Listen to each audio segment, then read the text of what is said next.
Let's head over to the United States now, where the delusional Democrats have finally realized they need to become less woke if they want to win the next election. Joining me to discuss this and more is founder and CEO of The Conservator, Jamie Lee Franklin.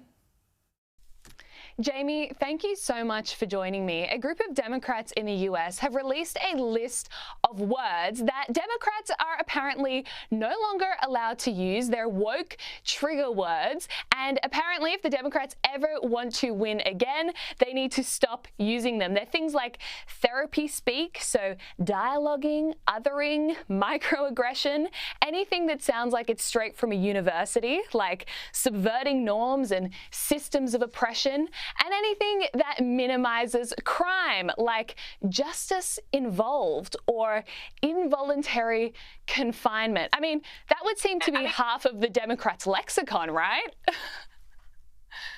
Totally. So I went to see Berkeley. I graduated a few years ago. But I remember when I was on campus, them asking me what my pronouns were. And I grew up going to Catholic school my whole life. So this was a foreign concept for me at the time.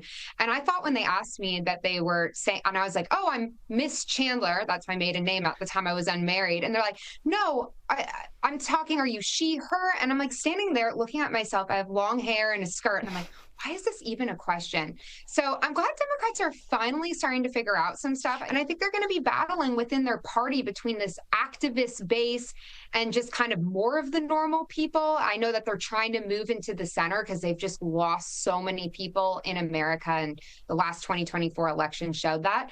And I'll say this too, Gen Z, they're saying right now, is on track to be the most conservative generation since the Great Depression.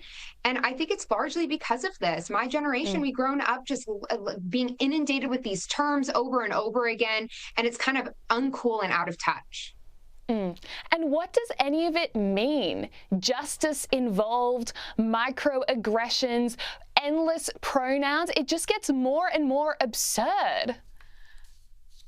Yeah, and it just goes in circles too. Like, my favorite thing that they do is land acknowledgements. I don't know if you guys do that in Australia, but that's a thing in the US. Started in Australia. Yeah.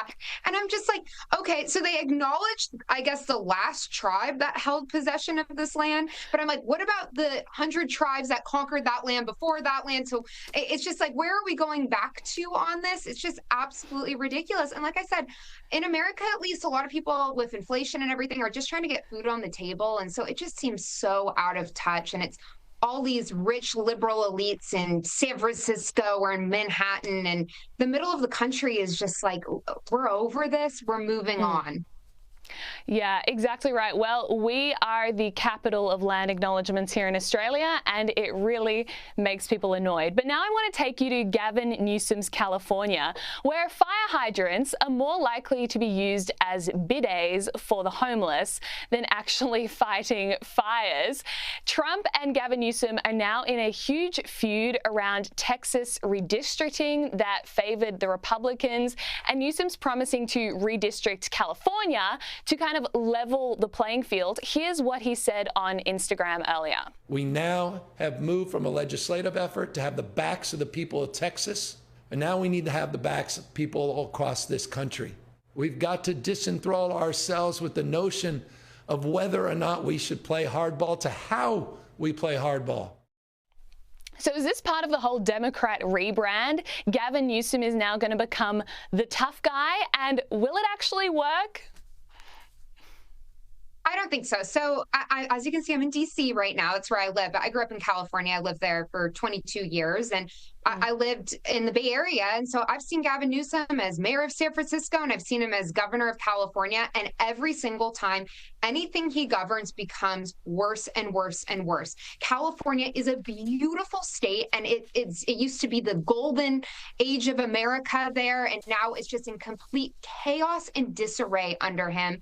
And so I know he's doing all these political tactics right now, but as you saw with the guy of the fire hydrant, this is a normal thing that happens in Los Angeles, San Francisco, Oakland. Many of these cities, unfortunately, look like third world countries because they are so mismanaged.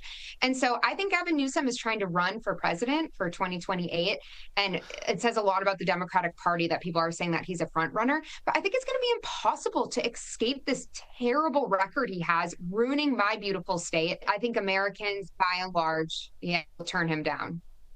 For sure. Well, another thing that's been happening in the US recently is Cracker Barrel, which we don't have in Australia. But from my understanding, it's a restaurant and a gift store, and they've undergone a big rebrand where they've ditched a lot of the classic branding associated with Cracker Barrel, like the country guy, and they've really gone for this sort of pared back modern look. Well, as a result, they've lost $100 million off the value of their stocks. Could you tell us a bit about what's going on there? Is this part of a woke shift, abandoning their heritage? And what's the backlash all about? Yeah, so a lot of Americans, we've grown up going to Cracker Barrel. People have a ton of memories going there for soccer tournaments or on their way to visit their grandparents.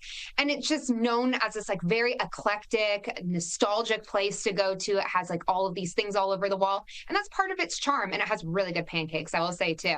But this is what the woke people do. They're constantly coming in. I mean, it sounds a little dramatic to say this, but if you look at communists in the Soviet era, they ruined everything that's beautiful, everything that has charm and art, to be quite frank. And so that's what kind of woke leftists do. They want to make everything sterile. Now it looks like a hospital. And they took off the barrel and the man off of the logo. And so I'm glad that Cracker Barrel is getting its backlash. And the last thing I'll say too, the CEO has gotten a lot of fire recently, this woman, and she just looks like I don't know where she's from, but she looks like your city elitist who's never even set foot in a Cracker Barrel. So it's very reminiscent of the Bud Light fiasco with that other marketing woman. And so hopefully these companies are learning their lesson and keep your tradition and charm. Exactly. Well, Jamie, thank you so much for joining me. Thank you so much for having me on.